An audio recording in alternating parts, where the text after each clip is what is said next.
ये जो खाम ख्याल होता है कि बाहर से आके हमें कोई बचाएगा, गवर्नमेंट वहाँ चेंज हो जाएगी, अमेरिका में तो ये हो जाएगा, आज फलां ट्वीट आ गई है, वैसे तो असूली तौर पर ये बात ही गलत है, हमें मसाइल अपने खुद हल करने चाहिए। मगर ये इन उम्मीदों में कोई जान है या ये सिर्फ खुशफहमियाँ हैं? देखिए, बेसिकली तो ये होता है कि बाहर से असर और रसूख तो होता है ना, मुल्क के ताल्लुकात होते हैं।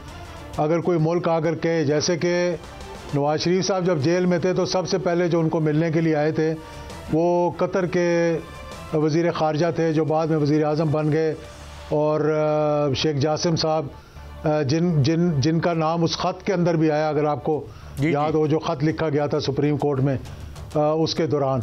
तो पाकिस्तान में उनकी बड़ी इज़्ज़त थी, पाकिस्तान के कतर के साथ बड़े अच्छे ताल्लुकात थे, लेकिन जो भी उन्होंने करना था वो हुकूमत के ज़रिए करना था। वो ये नहीं कि भाई वहाँ से उनको नवाज शरीफ साहब को या किसी को भी मिलकर आते और आने के बाद कहते जी मैं तो बंदे को काट के ले जाना नाल, तो ये तो नहीं हो सकता।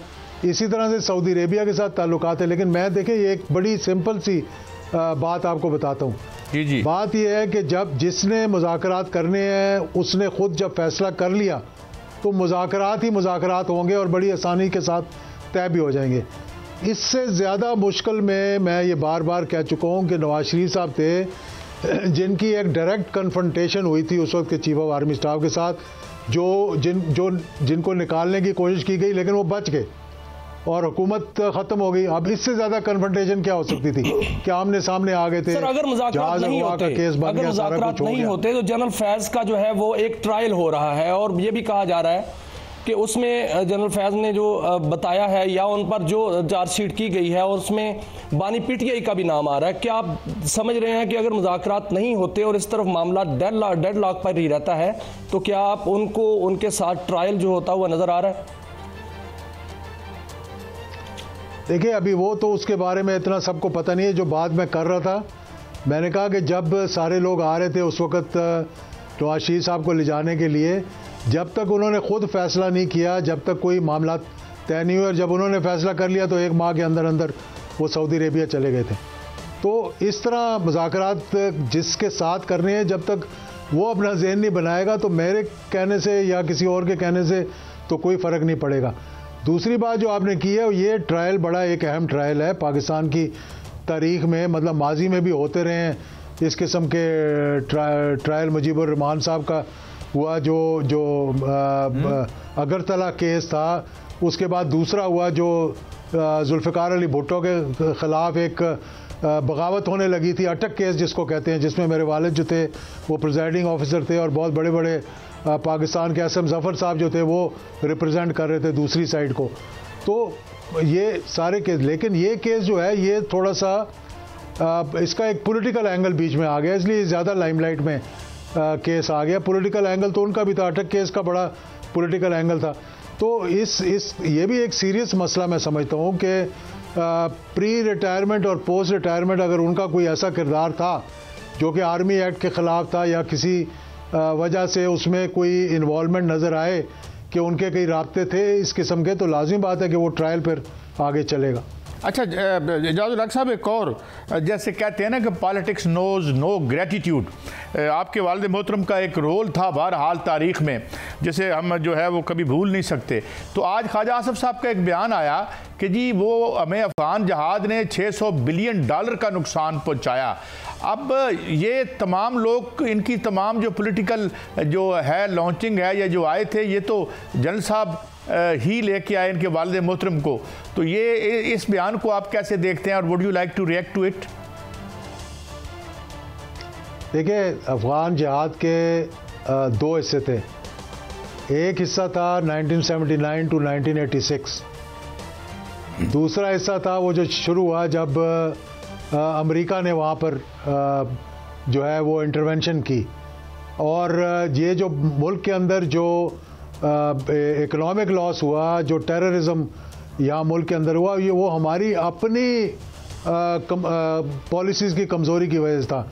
जो अफ़गान जहाज़ था जिसके अंदर रूस को शिकस्त हुई, उसके अंदर पाकिस्तान को नुकसान कोई भी नहीं हुआ, फ़ायदा ही हुआ होगा अगर हुआ तो। लेकिन पोस्ट अफ़गान जहाज़ जो हमारी पॉलिसीज़ रही है ना, जो 88 के बाद की पॉलिसीज़ रही हैं, 90s की रही हैं, जिसमें जलालाबाद को फतह करने की कोशिश की गई। और अब ख़ास तौर पर अमेरिकन इनखला के बाद जो हमारी पॉलिसीज़ हैं कि इस वक्त हम जितना वैक्यूम वहाँ पे क्रिएट कर रहे हैं अफ़गानिस्तान के अंदर, वो सारा फिल कर रहा है हमारे दुश्मन, जाके इंडिया और दीगर लोग जो है वो उसको फिल कर रहे हैं।